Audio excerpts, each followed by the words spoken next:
सुगंध से तो प्रभु परशुराम का तेज स्मरण हो आया है। ये कैसा प्रहार है?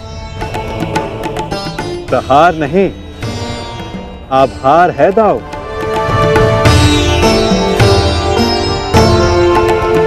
कहा था ना कि आने वाला योद्धा तनिक भिन्न होगा। हस्तिनापुर के युवराज की ओर से मैं परशुराम शिष्य राधेकर्ण श्री बलराम और वासुदेव को नमन करता हूं। शत्रु को नमन?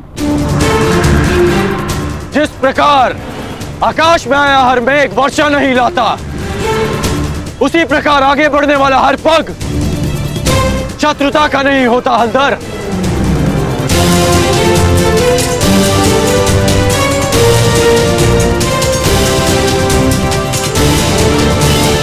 हस्तिनापुर की मित्रता स्वीकार करें।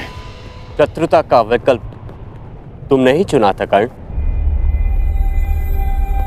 जब मित्रता ही करनी थी तो अश्वमेघ यज्ञ का अश्व रोका क्यों? ताकि यज्ञ पूर्ण करने की आपकी मंशा और आपके वीरों का परिश्रम व्यर्थ ना जाए।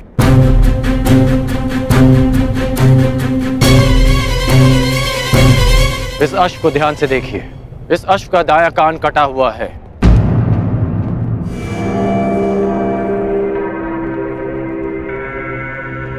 अर्थात इसका अंग भंग है और नीति अनुसार अंग भंगित अश्व के साथ किया गया यज्ञ फलदायी नहीं होता। इसलिए मैंने आपके इस अश्व को रोका।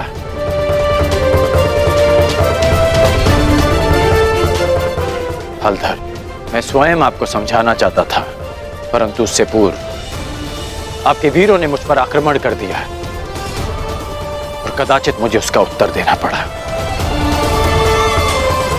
परंतु आपने स्वयं देखा होगा कि मैंने उन्हें केवल निशस्त्र किया, उनके प्राण नहीं लिए। तो तुमने मेरी सहायता करने के लिए अश्व रोका। अद्भुत, हम प्रसन्न हुए।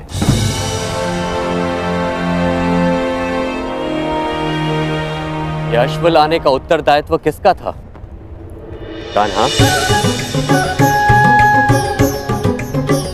तुम सबको यही कहते हो ना कि तुम मेरी आज्ञा का पालन करते हो, लेकिन परिणाम में वही होता है जो तुम चाहते हो।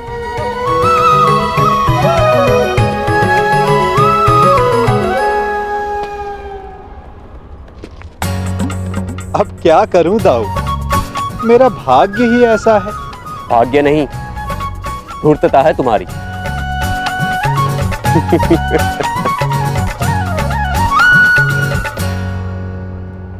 तुम्हें लेके मेरे मन में जो भ्रम था, वो भ्रम तुमने तोड़ दिया है। हम प्रसन्न हुए। कहो, क्या इच्छा है?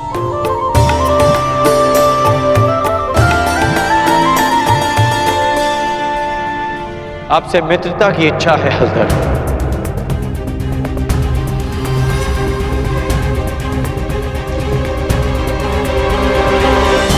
और एक आश्वासन भी बलराम, आवश्यकता पड़ने पर आप और आपकी सेना हस्तिनापुर की सहायता अवश्य करेंगे।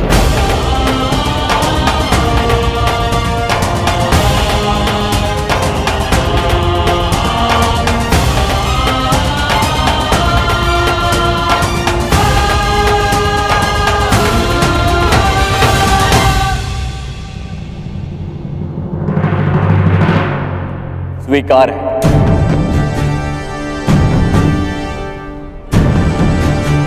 परंतु मैंने तुमसे कुछ मांगने को कहा था कर्ण। इस समय मेरा लक्ष्य युवराज दुर्योधन को सर्वशक्तिशाली बना देना है।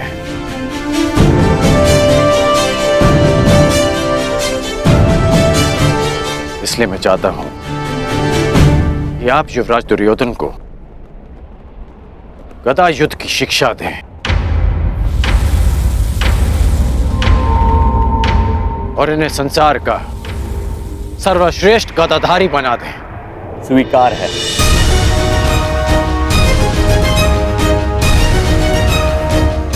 आओ, द्वारका का आतिथ्य ग्रहण करो।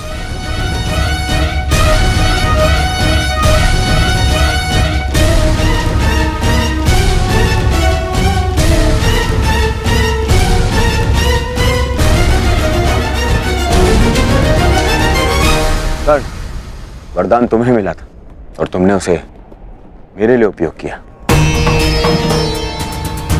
आज तुमने एक बार फिर यह सिद्ध कर दिया कि संसार में यदि कोई मेरा सबसे बड़ा हितैषी है तो वो तुम हो कर्ण।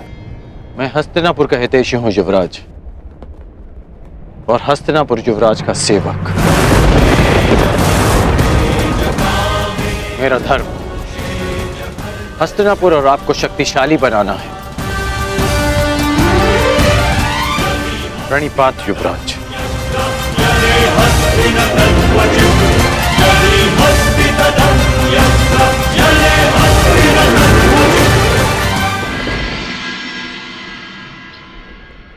अपने गुरु से भेंट करने से मैं तुम्हें रोक नहीं सकता मित्र, परंतु मैं चाहता था कि तुम मेरे साथ में हस्तिनापुर चलो, मेरे इस दिग्विजय का सम्मान और सत्कार प्राप्त करो।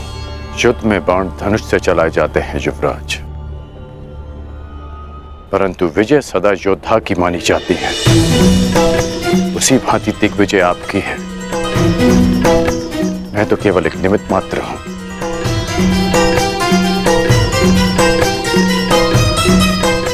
आज्ञा दें।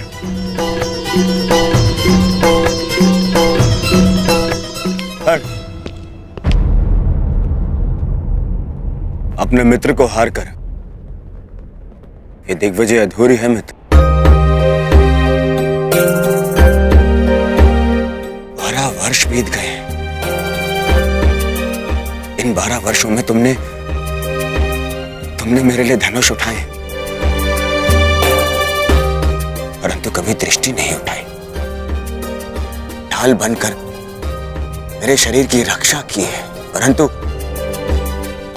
मित्र बनकर कभी गले नहीं लगाए।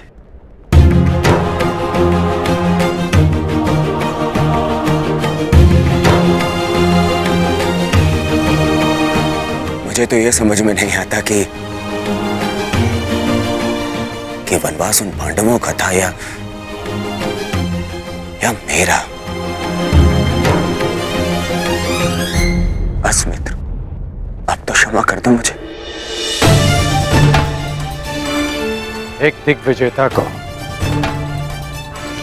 अपने सेवक से क्षमा मांगना शोभा नहीं देता युवराज।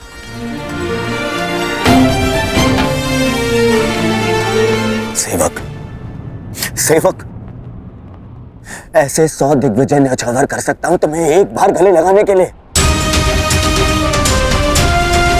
बस एक बार मेरी आंखों में देखकर मुझे मित्र पुकार के एक बार गले लगा लो मित्र।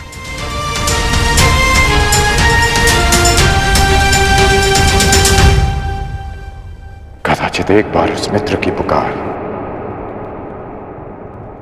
युद्ध भवन में भी सुन ली होती है आपने युवराज।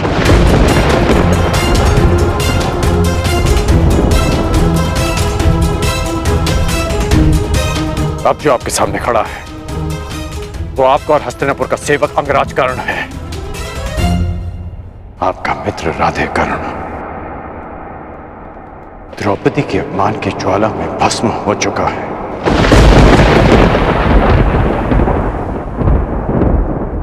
और जो भस्म हो जाते हैं वो किसी को गले नहीं लगा पाते।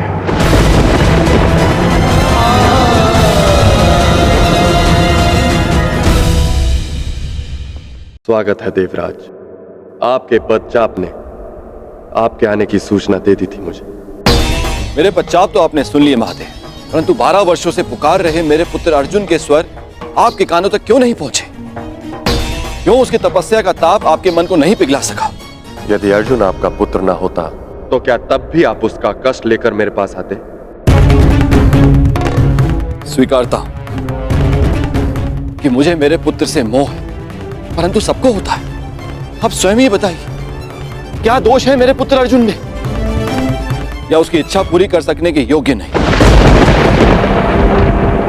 देवराज, वृक्ष पर लगे फल को खाने की इच्छा करने वाले को मात्र वृक्ष पर लगे फल को तोड़ने का परिश्रम करना पड़ता है। मोती की आकांक्षा करने वाले को सागर के तल तक जाने का परिश्रम करना पड़ता है। ठीक उसी प्रकार अमृत पीने की इच्छा करने वाले को भी गहन साधना का विष पीना पड़ता है। आपका पुत्र मुझसे पशुपतास्त्र की इच्छा रखता है।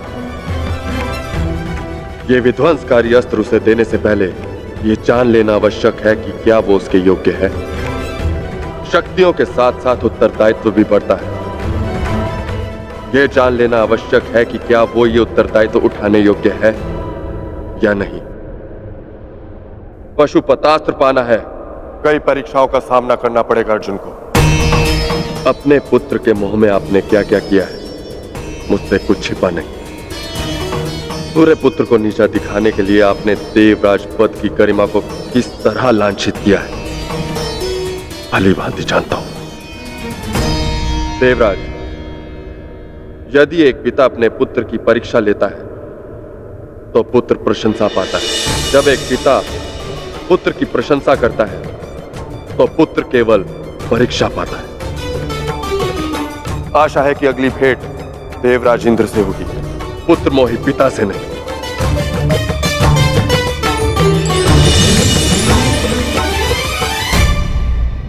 हाँ, मैं पुत्र मोही हूं महादेव, परंतु मुझे अपने पुत्र की कौशलता, योग्यता और तपस्या पे अनंत विश्वास है। आपकी प्रत्येक परीक्षा में मेरा पुत्र अवश्य सफल होगा। किंतु जिस कारण आपने उस कर्ण के लिए देवराज इंद्र को अपनी दृष्टि नीचे करने पर विवश कर दिया, कर्ण को ऐसे परीक्षा में डालूंगा कि वो कभी सफल नहीं होगा। उस दिग्विजय कर्ण को दिशा विहीन कर दूंगा, महाशाप दिलाऊंगा उसे।